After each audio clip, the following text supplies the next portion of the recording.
und ganz ruhig. Ich war da gerne, muss ich sagen. Jetzt kommt der Bus. Ah, ja. Ja, ich möchte vor allem zu Herrn Schnedelbach etwas sagen aus philosophiedidaktischer Sicht. Wir sind ja ungefähr zur gleichen Zeit nach Hamburg gekommen, daher kenne ich ihn sehr gut seit 1978. Er war der große Fachphilosoph und ich, nun ja, ich war ein Fachdidaktiker für Philosophie. Und ich glaube, uns hat doch verbunden die Idee, dass Philosophie etwas mit Aufklärung zu tun hat. Als Prozess, als Tätigkeit, Klarheit in die Köpfe zu bringen, vielleicht auch Klarheit in die Köpfe einer Gesellschaft. Schnedelbach hat immer betont, dass das für ihn keine große geschichtsphilosophische Utopie ist mit der Hoffnung auf irgendeinen Endzustand, sondern ein mühseliger Prozess. Ja, und wenn ich an die Anfänge zurückdränge, wo ich ihn kennengelernt habe, 1978 in Hamburg, beim ersten Mal seiner ersten Vorlesung. Und wir warteten gespannt auf den neuen. Und in der Tat, er zischte um die Ecke und kam gleich zur Sache und erklärte uns erstmal, was ist Philosophie. Und ich hatte den Eindruck, im Vergleich zu den sonstigen Begriffsklaubereien, Begriffsschiebereien, hier trat jemand auf, dem war Philosophie wichtig. Für ihn ist vor allem Philosophieren immer etwas, was sich in einer Spannung zwischen Elfenbeinturmphilosophie, esoterischer Philosophie bewegt, einerseits aber auch exoterischer Philosophie, die Philosophie auf dem Marktplatz in der Tradition eines Sokrates. Und das ist natürlich auch für die Schule ein wichtiger Punkt, dass man auf der einen Seite die Tradition der Philosophie, die Klarheit der Philosophie, die Genauigkeit vermittelt, aber andererseits auch versucht, diese philosophische Klarheit auf Probleme der Gegenwart zu beziehen, auf etwas, was auch Schüler angeht.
Herr Vizepräsident, meine sehr verehrten Damen und Herren, lieber Herr Schnedelbach.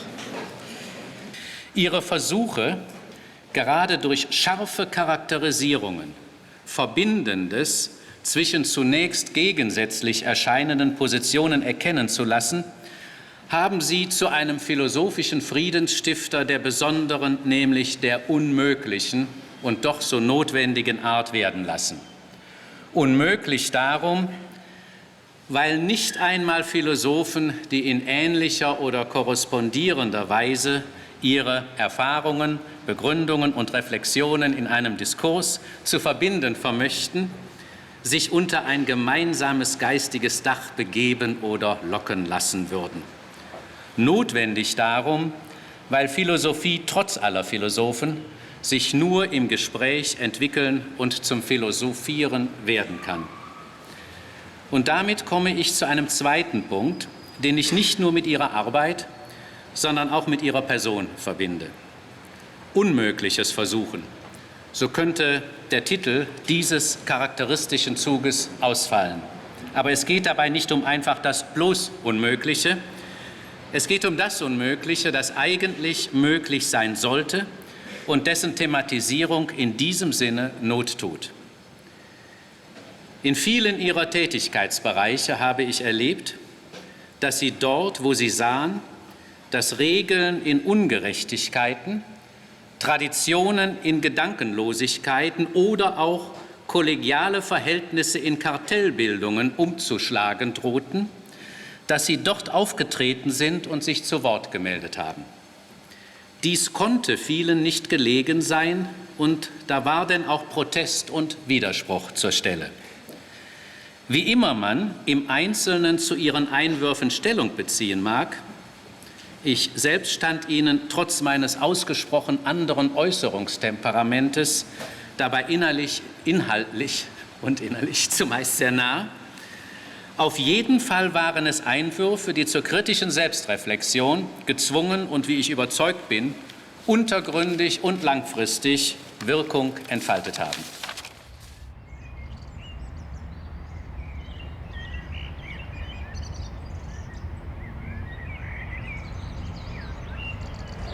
Was ist die These der Diskursvermischung?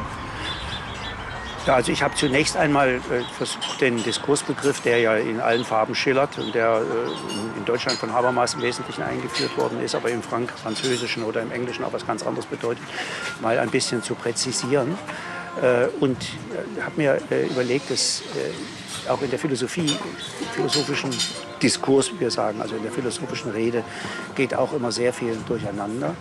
Und da lag es nun zunächst einmal nahe, auch vielleicht eine Typisierung vorzuschlagen. Und da bin ich ausgegangen von dem sehr belasteten Begriff der Reflexion, der ja in der neueren Philosophie eine große Rolle gespielt hat. Hegel kritisiert die Reflexionsphilosophie. Er meint im Grunde die kartesianisch-kantische Tradition, also die kritische Philosophie. Und da kann man eben zeigen, dass es da im Wesentlichen drei verschiedene Arten von Reflexion gegeben hat. Also Reflexion im Sinne einer Selbstbeobachtung der Vorgänge im eigenen Bewusstsein.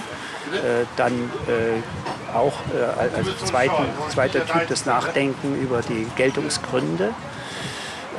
Also wozu sind wir verpflichtet im Sinne der praktischen Philosophie Kants. Und ein dritter Bereich war der immer der Begriffsklärung. Ich denke, dass man damit so ziemlich abdecken kann, was eigentlich in der Philosophie als einer Kultur der Nachdenklichkeit, als einer Kultur des Denkens, das ist ja genau Reflexion, so der Fall war. Und das konnte ich dann mit philosophiehistorischen Belegen eigentlich ganz gut festklopfen, dass das überzeugend ist, diese Unterscheidung zu machen.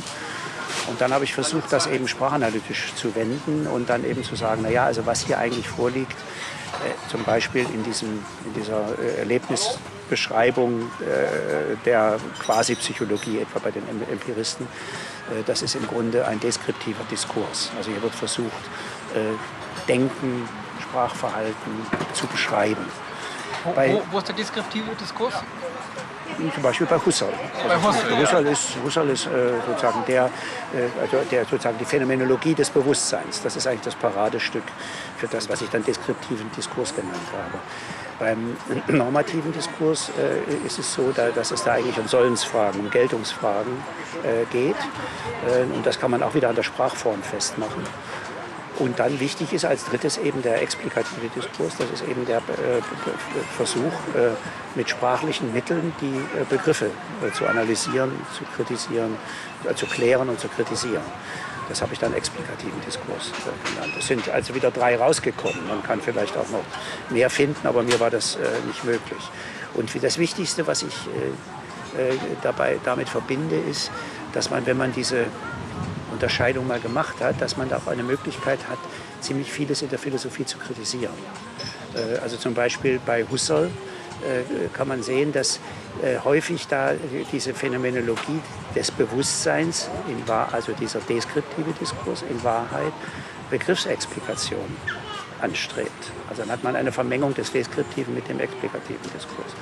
Oder ein anderes Beispiel ist, wenn man zum Beispiel glaubt, Sollensfragen, normative Fragen durch Beschreibungen klären zu können, also was wir dann den naturalistischen Fehlschluss nennen, dann liegt eben eine Vermengung des Deskriptiven mit dem normativen Diskurs vor. Und ähnliche Vermengung gibt es auch zwischen dem Deskriptiven, zwischen dem Explikativen und dem normativen Diskurs. Also das Ganze ist ein analytisches Instrument. Es geht nicht darum, also Philosophen oder Theorien in irgendwelche Schubladen einzuteilen, sondern es ist ein Analyseinstrument, um eben die manchmal problematische Reichweite von bestimmten Argumentationen besser abschätzen zu können. Edmund Husserl, haben Sie auch ein alltagsweltliches Beispiel, auf das man das anwenden könnte, oder ist das rein wissenschaftlich? Ja, also ich denke, das wichtigste Beispiel, was ja bei uns auch immer noch auch in unserer Alltagsrede vorkommt, das ist die Vorstellung, man könne die Bedeutung eines Begriffs dadurch klären, dass man auf den Gegenstand verweist, auf den wir den Begriff beziehen. Also das wäre dann so etwas wie, was bedeutet der Begriff Kapitalismus? Ja. Antwort, den Kapitalismus. Ja? Also man nennt das die Referenztheorie der Bedeutung, die einfach meint, die Bedeutung eines Begriffs ist nichts anderes als der Bezug, das heißt der Referenz des Begriffs auf den Gegenstand, auf den wir diesen Begriff beziehen. Das ist so eigentlich der klassische Fall.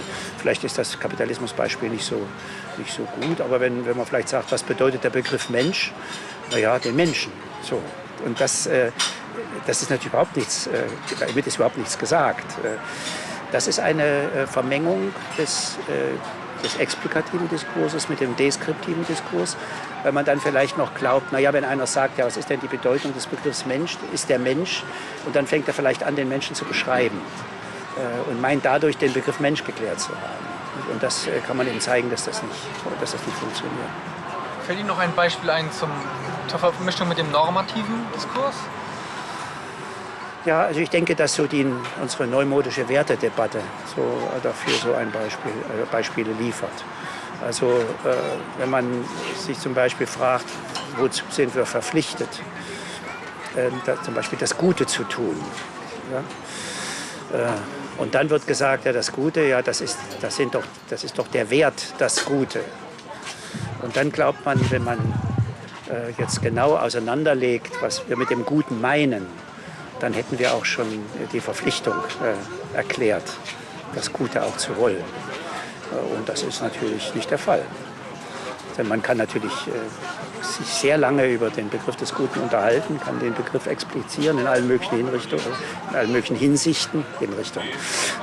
Und damit ist überhaupt noch nichts gesagt über die normative Kraft, die davon ausgehen soll. Auch international ist Herr Schnedelbach ein höchst sichtbarer Kollege.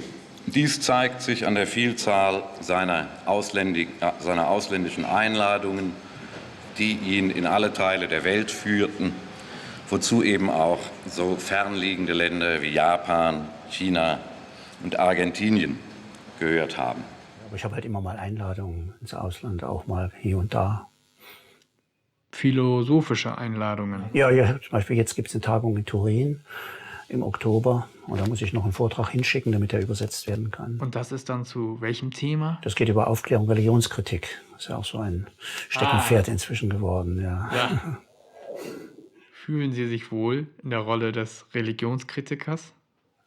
Ja, das ist kompliziert. Also es ist auf der einen Seite so, dass man sich fragt, ob es überhaupt sehr viel Sinn macht, also in unserer modernen Kultur sich so kritisch mit der Religion zu befassen, weil die ja nach meiner Einschätzung ohnehin mit der Modernisierung immer mehr abstirbt, eigentlich immer mehr zu einer ästhetischen Oberfläche unserer Lebensführung wird. Auf der anderen Seite gibt es natürlich den Islamismus, also sozusagen eine neue Form von Faschismus, die sich da mit religiösen Federn schmückt. Aber da ist auch wieder die Frage, was heißt da Kritik? Also wen erreicht man damit?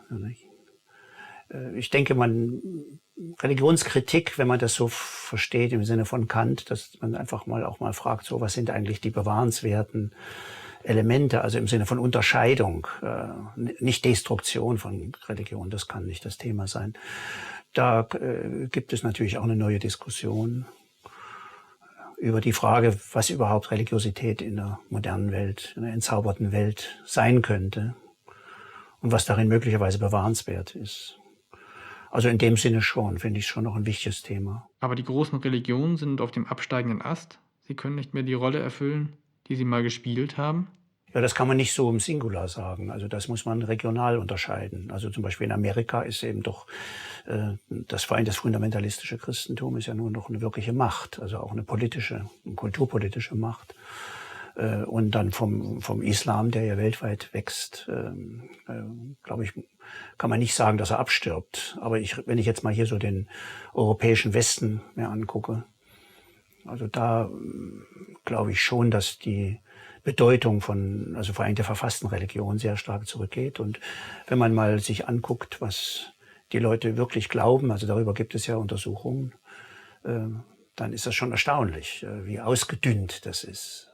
Und haben Sie die These vertreten, dass das Christentum sich lieber selbst abschaffen sollte? Naja, das war in einer Streitschrift, habe ich so etwas gesagt, dass ich es fände, dass das Christentum uns einen Gefallen tun sollte, dadurch, dass es sich vielleicht auf seine jüdischen Wurzeln besinnt und die besonders stark macht. Und dann ist es so, dass eigentlich das, was das spezifisch Christliche ist, eigentlich immer mehr gegen Null tendiert. Das war so meine These. Das spezifisch Christliche? Ja, das waren damals diese 7 Geburtsfehler, die ich versucht habe, in einem Zeitartikel darzustellen. Das war im Anschluss an die Mea-culpa-Erklärung des Papstes, die mich sehr beeindruckt hat. Das waren ja 7 Punkte, also vor allem die Erbsündenlehre, die ganze Sache mit der Eschatologie und noch anderes mehr. Und das sind natürlich die Dinge, durch die das Christentum sich eben vom Judentum abgegrenzt hat. Da muss sich der gemeine Christ natürlich vor den Kopf gestoßen fühlen, wenn er selbst gar nicht so mit dem Christentum sich identifiziert. Nicht über die sogenannten Todsünden, sondern vielleicht über die Gemeindearbeit oder einfach Menschen helfen zu wollen. Aber das ist eine Religionskritik, die finde ich irrelevant. Ich meine, die hat es halt immer gegeben. Aber wenn man wirklich mal versucht, auf den Punkt zu kommen, also wirklich mal zum Kern des spezifisch Christlichen, wodurch es sich eben vom Judentum abgesetzt hat, mal ins Auge zu fassen, dann wird man schon Leute vor den Kopf stoßen. Und das habe ich auch erlebt, das ist ja klar. Ja, und was können Sie dem gemeinen Christen dann sagen, sozusagen? Also ist er in seiner Gemeindearbeit damit überhaupt angesprochen? Nein, das ist ja nicht der Punkt, sondern ich will ja auch nicht jemanden indoktrinieren. Ich will ja nur nicht sagen, was die Christen mit ihrem Glauben machen sollen, sondern das war damals wirklich so ein Versuch, so mal einen Stein in den Teich zu werfen und mal ein paar Wellen zu erzeugen und Nachdenklichkeit zu erzeugen. Und der Artikel hatte ja damals eben auch den sehr provozierenden Titel Der Fluch des Christentums. Und das war halt mal so als Gegenpol gemeint gegen der Segen des Christentums, von dem also unablässig die Rede ist. Aber gut, das war eine Streitschrift und ich bin da parteiisch und ich bin vielleicht auch ungerecht, aber es ist eine persönliche Stellungnahme gewesen zu dieser ganzen Frage und damit verbinde ich auch keine wissenschaftlichen Ansprüche.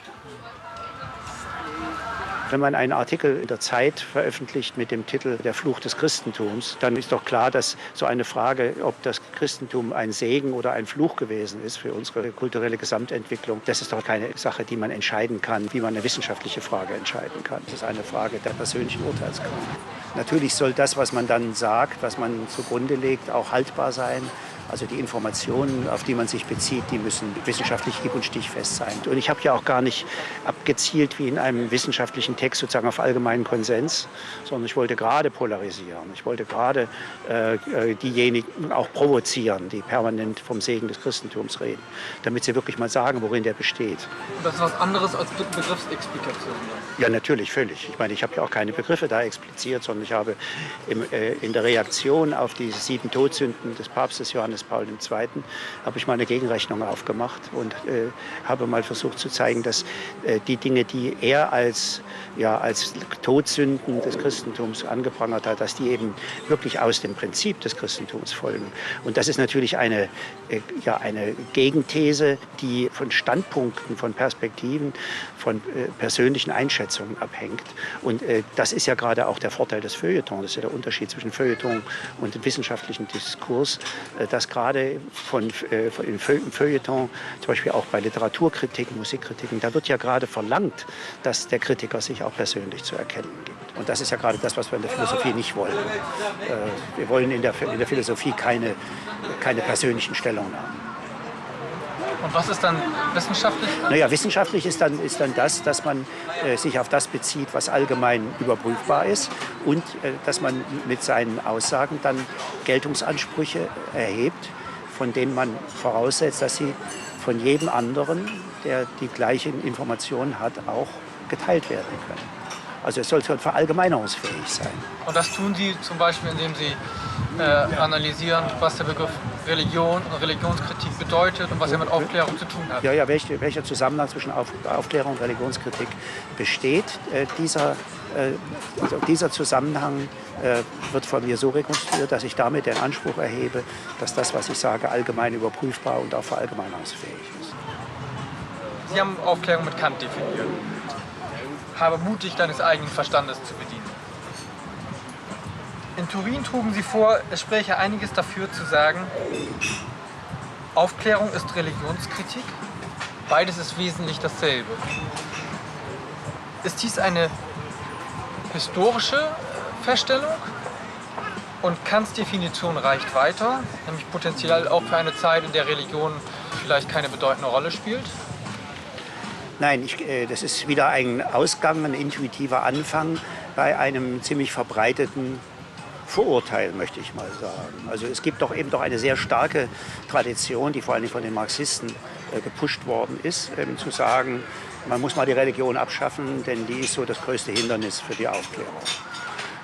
Und das haben ja nicht nur Marx behauptet und seine Anhänger, sondern etwa auch Kant. Und auch ließen sich noch andere sozusagen Modernisierer nennen, die immer sagen, ja, die Religion ist eigentlich das große Hindernis für die Modernisierung. Wir finden das ja heute auch wieder in der ganzen Fundamentalismusdebatte und in der Auseinandersetzung mit dem Islamismus. Und um davon wegzukommen, muss man sich wirklich mal sozusagen Alternativen ansehen. Und da liegt eben dann Kant viel besser und viel näher, weil das ja auch ermöglicht, dann auch andere historische Phasen von Aufklärung mit zu erfassen, zum Beispiel die sophistische Aufklärung im alten Griechenland. Oder auch zum Beispiel, man hat dann auch eine Möglichkeit begründet zu erwarten, dass vielleicht irgendwann in der islamischen Welt auch die Aufklärung stattfindet. Und das muss dann nicht notwendigerweise dasselbe sein wie die Abschaffung der Religion. Und meine These ist ja nun dann, dass das auch deswegen nicht zu erwarten ist, weil die Theologie, die ja eine Sonderentwicklung ist in den großen Weltreligionen, selber ein Motor der Aufklärung in Europa gewesen ist.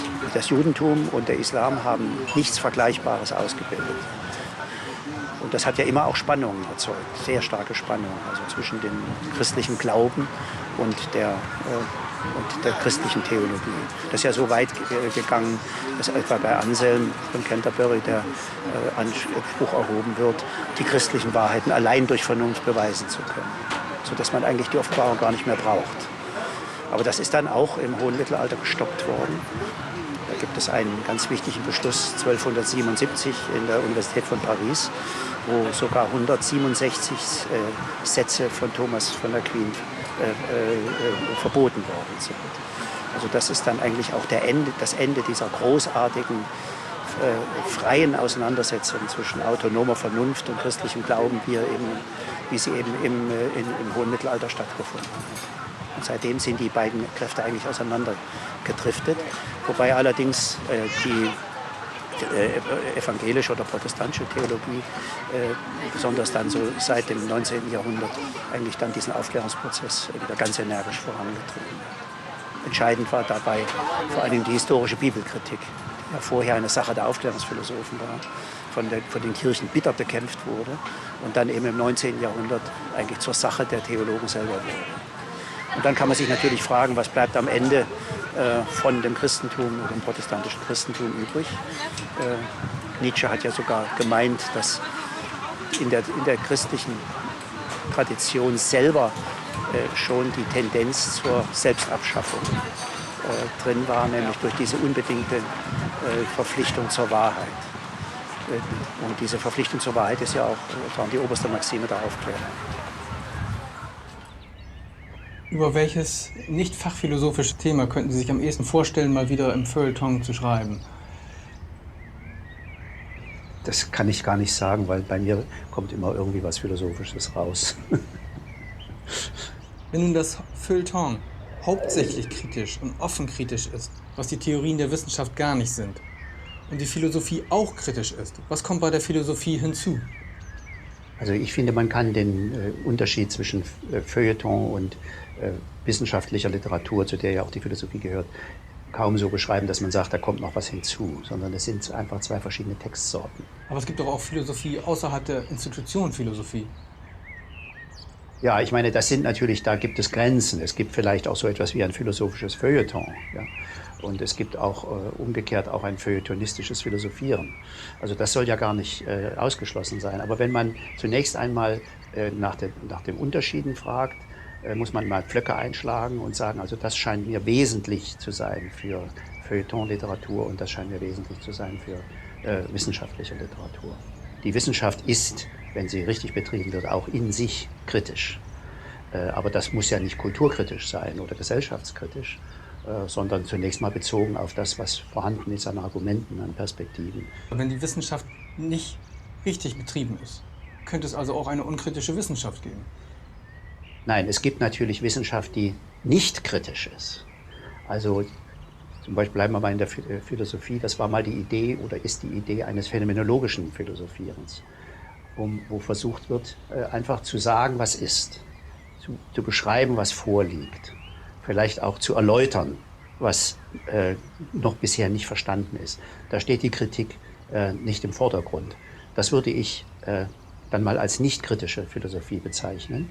Und das hat selbstverständlich auch sein Recht. Aber das dann unkritisch zu nennen, das halte ich für missverständlich, denn unkritisch wäre die Philosophie dann, wenn sie nicht zugleich immer auch selbstkritisch wäre.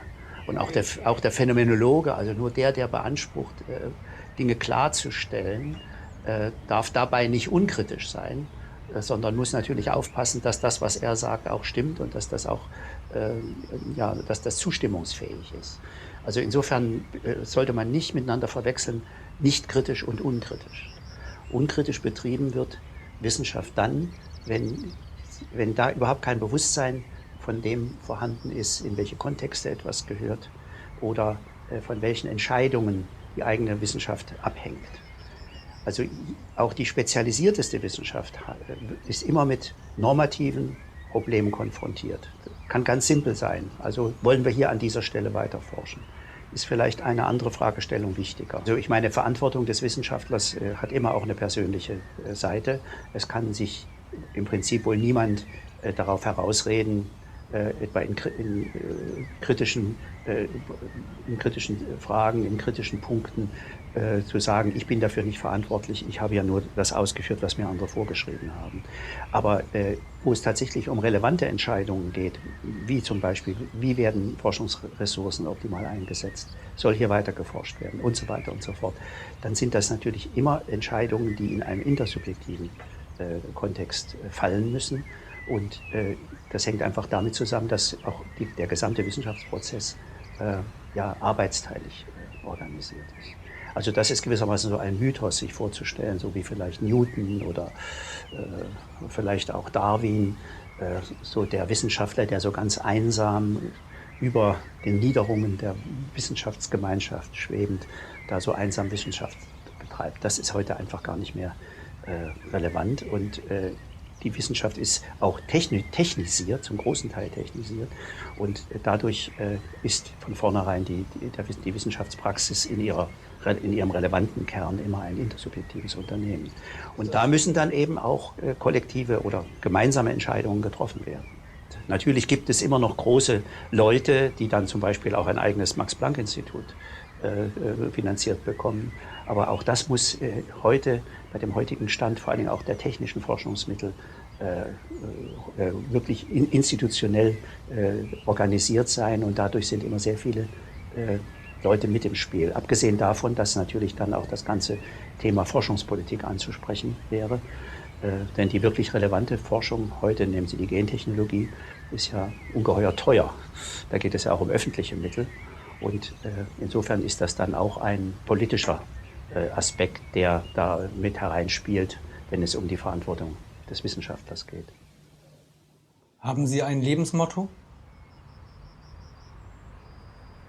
Lebensmotto. Nein, das kann ich nicht sagen. Mein Leben hat sich so verändert durch die Jahrzehnte, dass ich vielleicht mehrere Motti oder Mottos jeweils gebraucht hätte. Aber ich habe mir eigentlich nie die Frage gestellt, unter welches Motto ich mein Leben stellen möchte. Was ist Ihre Lieblingsmusik? Ja, das hat sich auch verändert, aber ich muss einfach sagen, dass ich immer wieder auf Bach zurückgreife. Also immer wieder komme ich darauf zurück.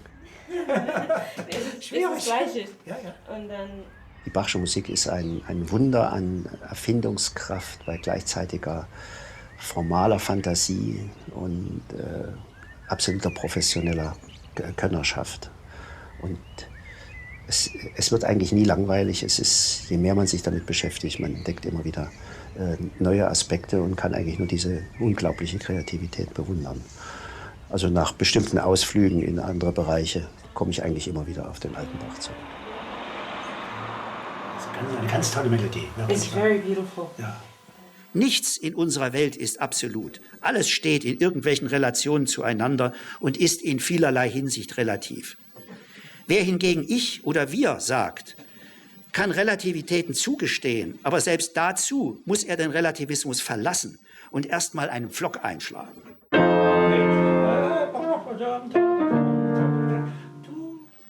Man kann nicht etwas behaupten und vertreten wollen und im selben Atemzug das Gesagte durch Relativierung wieder zurücknehmen. Dann hat man eben gar nichts gesagt oder vertreten. Wer das für Dogmatismus hält, sitzt in der Regel einer Verwechslung zwischen Relativismus und Fallibilismus auf. Wobei sich der Relativist in der Regel als ein verkappter Absolutist zeigt, der immer Recht haben möchte. Nee, kennst nicht. Spielen Sie doch noch was für uns.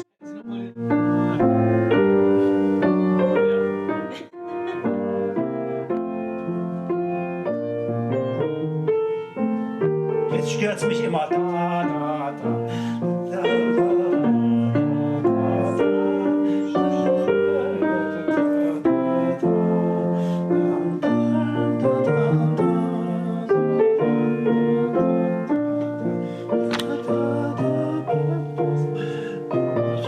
Wer nichts behauptet und nichts vertritt, der kann auch nicht irren und ist immer fein raus. Etwas zu behaupten und zu vertreten ist hingegen immer mit dem Risiko des Irrtums verknüpft. Aber das ist doch kein Grund, nichts zu behaupten und zu vertreten.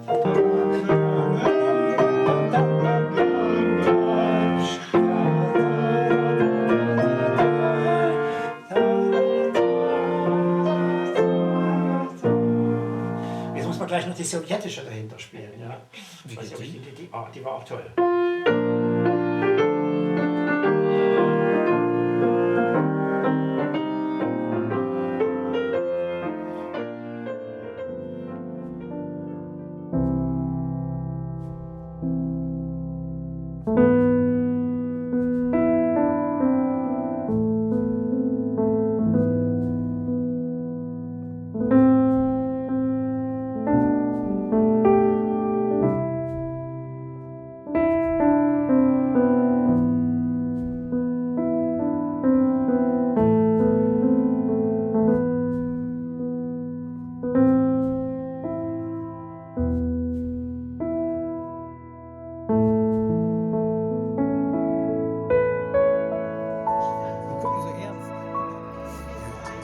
Ist ja auch eine ernste Sache. Ja, Ruhm und Ehre der Ukraine.